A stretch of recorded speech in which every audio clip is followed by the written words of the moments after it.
Siemano, dzisiaj jest moja kolejna deck profile i chciałbym Wam pokazać mój deck pod lidera Pan z trzeciej serii. Jest to bardzo dobry lider, często osiągający naprawdę wysokie wyniki nawet w zawodach na wysokim szczeblu. Przy okazji jest to też bardzo dobry lider dla osób początkujących ze względu na to, że ma ciekawy boost postaci oraz zwyczajnie prosty w obsłudze. W przeciwieństwie na przykład do specyficznego decku Hero Storm, który również dominuje w mecie. Gdybyście nie znali tego lidera, no to spójrzmy na niego sobie teraz razem. Jego auto to raz naturę, dodanie 5000 power karcie walki. I jeżeli power tej karty walki przekracza 20 000 z tym boostem, pobierasz jedną kartę i tylko wtedy. Awaken 4 HP lub mniej, w miarę standard. Po Awakenie mamy dokładnie tę samą właściwość, a oprócz tego po ataku, nieważne czy to atakujemy lidera, czy nie lidera, pobieramy kartę. Mój deck jest mono czerwony z małą domieszką kart czarnych i skupiam się tutaj na coś, co tak sobie pokracznie nazwałem Trunks Chainie. Skoro jest Cell Chain, jest Zeno Chain, to ja sobie zrobiłem coś takiego. Na pewno zapytacie się dlaczego. No bo właśnie prawie każdy deck z tym liderem wygląda tak samo. Jeżeli wjedziecie sobie na DBS Decks, prawie każdy deck, zdecydowana większość decków, taki nawet bym powiedział 90 kilka procent decków będzie miała u siebie tam po pierwsze Forcing Hita, po drugie Fearless Spam, po trzecie Zeno. Trudno się temu dziwić, bo po prostu jest to bardzo skuteczne combo, bardzo silne karty, z tym, że też i często to te deki wygrywają właśnie z tymi kartami. Niemniej jednak chciałem zrobić coś innego, coś własnego, coś jednak grywalnego i przede wszystkim tańszego. A Fearless Spam sama w sobie kosztuje około $10. Tak samo Forcing Hit, ale żeby to wszystko miało ręce i nogi, no to Forcing Hitów i Fearless Spam trzeba mieć po 2, po 3 sztuki, no to płacąc po $10 co najmniej za sztukę plus wysyłka, wychodzi naprawdę z tego bardzo niezła sumka. Tymczasem ja postanowiłem stworzyć deck bardziej pod osoby początkujące jak najbardziej, ale też przede wszystkim bardziej budżetowy. Ale zacznijmy po kolei. Jak wspominałem Wam w poradniku, zacznę od najważniejszych kart decku, czyli negacje. Stosuję ich 4, ale po 2 różne. Wcześniej stosowałem tutaj więcej negacji. Ostatecznie zauważyłem, że jednak nie potrzebuję ich aż tylu. 2 razy Vados, ponieważ są takie sytuacje, że przydaje się jednak zmienić kartę do Active Mode. Unending Awakening, ponieważ lider dostaje boosta 5000 power do końca trwania tury, jeżeli to jest czerwony Saiyanin. Z tych dwóch, gdybym musiał wywalić jednego Pantera, jedną negację, to prawdopodobnie byłoby to Unending Awakening, zostawiłbym sobie tylko Vados i ewentualnie bym kombinował, jak tutaj dalej pozmieniać deck, żeby mieć 3-4 sztuki Vados. Super combo Giru, tak jak też wspominałem, jedna z najważniejszych kart w ogóle w decku. Standardowo czerwony lider 4 HP lub mniej dodaje wtedy 10 000 powera oraz pobieramy kartę. Nie stosuję jeszcze tych super combo, które wymagają do pobrania karty iluś tam kart w dropie, bo może być to bardzo zdradzieckie. Przynajmniej jeszcze w tym decku nie zauważyłem, żeby było to konieczne. Trzecia najważniejsza karta, jak wspominałem też w poradniku, bloker. W tym przypadku jest to bloker darmowy, ponieważ wystarczy mieć Pan albo w Battle Area, albo w Leader Area. W tym przypadku Pan mamy zawsze w Leader Area, także bezproblemowo zawsze, kiedy macie tego blokera, jest on całkowicie za darmo. No i przechodzimy do Trunksa. Z 3 sztuki Intensifying Power Trunks. Dlaczego 3, a nie 4? Być może dlatego, bo chyba nie potrzebuję więcej z takich self-awakenowych kart. O co tutaj chodzi? Ten Trunks, kiedy atakuje, jego auto się triggeruje, to znaczy pobieramy jedną kartę z HP do ręki. I wtedy, jeżeli to zrobimy, ten Trunks dostaje 10 000 power i criticala. W momencie, kiedy włożyliśmy tą kartę jako pierwszą, ta karta ma 20 000 critical po wzięciu karty do ręki. I ze względu na to myślę, że absolutnie wystarczy jak najbardziej 3 sztuki. Tym bardziej, że za chwilę mamy 4 sztuki tego Trunksa, który już ma criticala bez żadnego dodatkowego warunku, kosztuje tylko 2 punkty energii, ma 15 000 power. W momencie, kiedy go wykładacie jako pierwszą kartę, ma 20 000 critical bez niczego. No i wtedy dobieracie kartę. Obu tych Trunksów, może ja ich tutaj położę obok siebie, i jednego i drugiego możecie z powodzeniem ewoluować na przykład do Real Label Trunks już za 2 punkty energii, który ma 20 000 power. Jeżeli to jest pierwsza karta, to będzie miał 25 000 power i ma znowu Criticala. W dodatku, kiedy zagrywacie tą kartę, pobieracie jedną kartę do ręki. Czyli jeżeli zagrywacie tę kartę jako pierwszą w turze, pobieracie aż 2 karty na rękę. I kolejna ważna sprawa z tym Trunksem to jest to, że on daje kolejnego boosta. Albo karcie walki, albo liderowi. Ważne jest jednak to, żeby karta walki była czerwona. Drugim Trunksem, który jest zawsze w tych dekach, jest Chain Attack Trunks. Też trudno się temu dziwić. Kolejny Trunks, którego można wyłożyć już za 2 punkty energii czerwone. On w dodatku atakuje karty w Active Mode oraz kiedy nim zagrywacie, możecie zagrać za darmo z ręki kartą, która ma 15 000 power lub mniej. To jest jakby główny mechanizm mojego deku, stąd tak nazywam ten deck Trunks Chainem. Jest bardzo prosty, a jednak potrafi wyrządzić sporo szkód. Zagrywacie Trunksa, 3 Trunksów, które mają Criticala. 4. Trunks w dodatku pozwoli wam wyłożyć inną kartę, która też być może będzie miała Criticala. I jest to właśnie bardzo proste w obsłudze. Dlatego uważam, że jest to świetny deck dla osób na pewno początkujących. A skoro już zagraliśmy tym Trunksem, to możemy wyłożyć na przykład 4 sztuki, znaczy jedną sztukę. Ja mam akurat 4 sztuki w deku. Virtuous Strength Gohan. Jest to karta z Ultimate Boxa.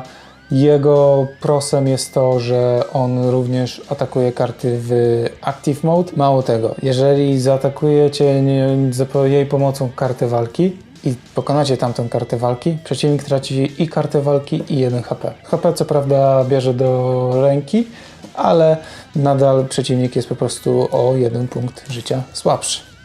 Jedną kartą, którą możecie zagrać dzięki temu Trunksowi jest na przykład jego tatuś, bo kim byłby Trunks bez swojego dumnego ojca, księcia wszystkich 3 Saiyan, Vegeta, który również może atakować karty walki w Active Mode, jeżeli lider jest czerwony.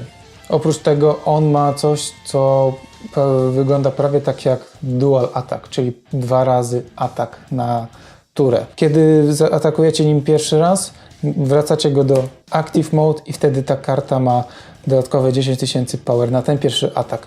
Drugi atak już jest zwykły. I jeszcze jedną kartą, którą możecie nawet zagrać, chociażbym nie polecał za pomocą tego Trunksa, jest kolejny Vegeta. 3 sztuki mam go w swoim deku. Otóż to wygląda tak, że jego auto mówi o tym, że jeżeli kombujecie tą kartą z ręki, ona idzie w Rest Mode do Battle Area. Nieważne, czy jest to tura twoja, czy jest to tura przeciwnika. W związku z tym w trakcie tury przeciwnika płacicie 1 punkt energii zamiast 3, żeby wyłożyć kartę i później, jeżeli on nie zniknie w trakcie tury przeciwnika z Battle Area, macie za darmo kartę na polu walki. No dobrze, a kim byłby Trunks również, gdyby nie jego ukochana mamusia? 4 sztuki Bulmy. Lubię tę kartę. Jedna z moich chyba najulubieńszych kart w tym deku. Ona nie ma żadnego auto. Ma za to skilla, którego aktywuje się w trakcie głównej tury. Przekręcamy tę kartę do Rest Mode, wybieramy inną kartę walki i dajemy jej boosta tamtej drugiej karcie 5000 power oraz dobieramy jedną kartę. Co w przypadku tej pan w momencie, kiedy jeszcze nie jest zaawakenowana, jest bardzo ważne. No dobrze, no to możemy w takim razie, myślę, że przejść do finisherów.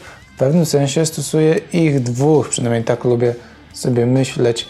Przede wszystkim 3 sztuki Super Saiyan 3 Gotenks. Co prawda on kosztuje aż 5 punktów energii, z czego 3 muszą być czerwone, ale on jest świetnym finisherem moim zdaniem do tego po pierwsze. 20 000 power, kiedy go zagrywamy, ma 25 000 power oraz kiedy go zagrywamy, wykłada on dodatkowe 3 duszki, każdy po 15 000 power. To oznacza, że za 5 punktów energii kładziemy 4 karty atakujące. Dodatkowo, w momencie, kiedy mamy 4 karty na ręku lub mniej, każda z tych kart, Gotenks i duszki, mają double strike'i. Jeżeli przeciwnik się przed tym wybroni, To znaczy, że właśnie poświęcił mnóstwo kart, żeby to zrobić. Szczególnie, że Gotenks, tak jak wspomniałem, ma 20 albo 25 tysięcy power. Można go zagrać za 4 punkty energii, jeżeli zagrywacie niższą formę Gotenksa. Ja akurat zagrywam tylko tą formę. Szczerze powiedziawszy, średnio rozumiem, czemu ta karta jest tak mało popularna. Podobnie jak na przykład ta wcześniejsza Bulma jest mało popularną kartą. To jest jakby jeden z moich finisherów i polecam stosowanie 3 sztuk. Ogólnie nie polecam stosowania w żadnym deku żadnej karty w ilości sztuk mniej niż 3, jeżeli nie musicie przynajmniej. Jeżeli macie taką możliwość, zagrywajcie 3. Moim drugim tak jakby finisherem jest Bardock. I zaraz możecie powiedzieć, jaki finisher. Z jednej strony tak, z drugiej strony lubię myśleć o nim jako finisherze, ponieważ zagrywamy go przez Overrealm za 5 kart w dropie. Tylko tyle. Nic żadnych dodatkowych punktów energii, albo 4 punktami energii po prostu. On ma Criticala zawsze, ale jeżeli zagrywamy go przez Overrealm, przeciwnik nie może aktywować blokerów ani kombować kartami z pola walki w trakcie ataku tej karty. I dlatego to może świetnie wykończyć przeciwnika, tym bardziej, że możemy go skombować z szampą. Double Strike Critical za, jeżeli dobrze pójdzie, 25 tysięcy power. Jeżeli gorzej pójdzie, no to 20. No plus szampa, no to w sumie jest 35 tysięcy power albo 30. Critical. Double critic. Jeżeli przed tym przeciwnik się wybroni, no to prawdopodobnie już przegraliście, ale ogólnie uważam, że to są naprawdę bardzo dobre karty. No i właśnie to tymi kartami zazwyczaj staram się finiszować, atakować nimi na sam koniec. Na przykład Gotenks, jeżeli akurat macie więcej niż 4 karty na ręku, no to możecie nadal dołożyć mu szampę. Tak samo tamten Trunks, 20 tysięcy critical, jeżeli zagrywacie go jako pierwszego, dochodzi do tego szampa i już na samym początku dajecie przeciwnikowi w mordę kartą, która ma 30 tysięcy double strike critic. Podobnie jest z tym Trunksem. Od razu na twarz. Nie dość, że pobieracie jedną kartę w trakcie ataku i inna karta dostaje boosta, to wtedy jeszcze macie dzięki double strike'owi szampy kolejnego criticala do kolejnego podwójnego criticala. Także uważam, że jest to naprawdę silny deck, tylko w miarę odpowiednio trzeba nim zagrać. Szczególnie, tak jak wspominałem, lubię tą Bulmę, która jest, myślę, że niedocenioną kartą tutaj, a przy okazji psuje krwi naprawdę przeciwnikowi. Ale mamy tutaj też side deck, który za chwilę Wam pokażę. I na side deck może zacznijmy od defensywy. Może się zdarzyć coś takiego, że walczycie z Hero Stormem. Wtedy obowiązkowo musicie mieć After Image Technique. To nie jest negacja, ale to wchodzi w okienko Counter Attack. To znaczy ta karta daje Wam w trakcie walki 40 tysięcy power, a przeciwnikowi odejmuje 10 tysięcy power. To znaczy, że na przykład Bardock albo Son Goten zlatują z Battle Area, kiedy stosujecie tę kartę. Oprócz tego kolejny darmowy bloker, przynajmniej w pewnym sensie, jeżeli Wy nie macie żadnych kart walki w polu walki, a przeciwnik ma Legika, blokera z 15 tysiącami power, zagrywacie całkowicie za darmo. I jeżeli nim zagraliście, kolejny boost 5000 power i dobieracie kartę. No i coś, co lubię, chociaż bardzo rzadko udało mi się to zastosować. Będziemy musieli chronić naszych Saiyan, w związku z tym musimy dołożyć na przykład do nich barierę. Często się to przydaje. Ta karta za darmo dodaje wszystkim czerwonym Saiyanom z naszego Battle Area barierę. Także bardzo super i bardzo fajnie chroni na przykład przed Limitless Energy Android 17. Żeby jeszcze dokopać przeciwnika, można byłoby zastosować jeszcze jednego Criticala, Haru Haru, albo jeszcze jednego blokera, Shun Shun. Haru Haru ma 2 auto. Jedno auto polega na tym, że zgrywając tę kartę kładziemy do 2 kart z deku na dropera. Do 2. Nie musimy wybierać żadnej karty. Możemy położyć po prostu Haru Haru, tak, znaczy za 3 punkty energii. Te 2 karty nie mają Overrealma. Drugie auto Haru Haru mówi o tym, że jeżeli lider przeciwnika jest zielony lub żółty, wybierz do 4 punktów energii i zmień je do Active Mode. Zagrywacie nim praktycznie za darmo, a przy okazji macie Criticala. Bloker, czyli Shun Shun, mówi coś bardzo podobnego. Kiedy zagrywacie tę kartę, kładziecie 2 karty z deku na drop. Do 2 kart, co jest bardzo przydatne, na przykład, żeby zastosować Haru Haru albo Shun Shun do Bardoka, którego widzieliście wcześniej, jeżeli akurat brakuje wam kart. Oprócz tego, kiedy ta karta atakuje, a lider przeciwnika jest czerwony albo niebieski, ta karta ma 15 000 power na czas trwania tury. W momencie, kiedy zagrywacie tę kartę, możecie bez problemu zagrać tę kartę za 3 punkty energii, wtedy już ona ma 30 000 power.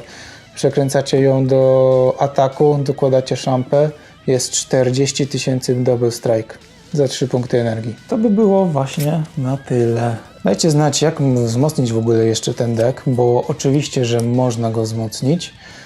Z tym, że jak wspominałem, dużo wzmocnień do tego deku kosztuje jakieś horrendalne kwoty.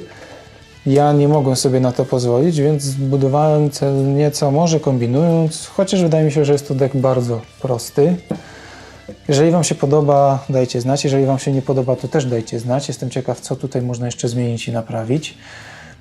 W ramach oczywiście rozsądku. Gdybyście chcieli coś wymienić, nie wiem, na tańszą alternatywę na przykład, to na pewno możecie pozbyć się przynajmniej jednego tego księcia. Teraz to jest już w miarę taniej w porównaniu do poprzednich, nazwijmy to, tygodni, kiedy on istniał na rynku, ponieważ bardzo dużo się go zrobiło, bo Bandai zrobiło bardzo dużo turniej. Wcześniej kosztował około 70 zł za sztukę, teraz kosztuje, jeśli dobrze pamiętam, około 30. Tego Gohana nie jest problemem dostać, kosztuje około kilku złotych tak naprawdę za sztukę i to w porywach. Dość drogi jest nadal szampa, potrafi czasami dziwne kwoty kosztować. Ten Bardok może w kilku sztukach kosztować też całkiem sporo, jest to karta promo. Gotenks jest bardzo tani, o dziwo. Ten Trunks też jest bardzo tani. Drogi jest na pewno, znaczy potrafi kosztować też sporo Trunks, Chain Attack Trunks. To jest karta ekskluzywna dla startera czerwonego, którego wam polecałem zresztą parę razy, aby od niego zacząć zabawę, jeśli jeszcze tego nie zrobiliście. I no, potrafi kosztować po kilka dolarów za sztukę niestety. Bulma znowu jest bardzo tania, także wydaje mi się, że tańsze alternatywy to są na przykład zamiast 4 sztuk tego Vegety, to bym użył 3 sztuk tego Bardoka. Ale to jest takie moje zdanie, gdybym miał coś wymieniać. Ewentualnie bez tamtego Bardoka możecie spróbować kombinować z tymi kartami. Tutaj już w side decku wszystko kosztuje dosłownie grosze, również w złotówkach. Jeszcze raz przypominam wam o komentarzach oraz o subach oraz o tym, żebyście dali mi znać, jak wam się podoba ten deck. Ja uważam, że jest to deck dla początkujących, bardzo prosty, bardzo szybki, bardzo łatwy w obsłudze, bardzo przyjemny, przy okazji psujący mnóstwo krwi przeciwnikowi, w momencie, kiedy zagrywacie takimi pierdołami, które po prostu uprzykrzają życie. No.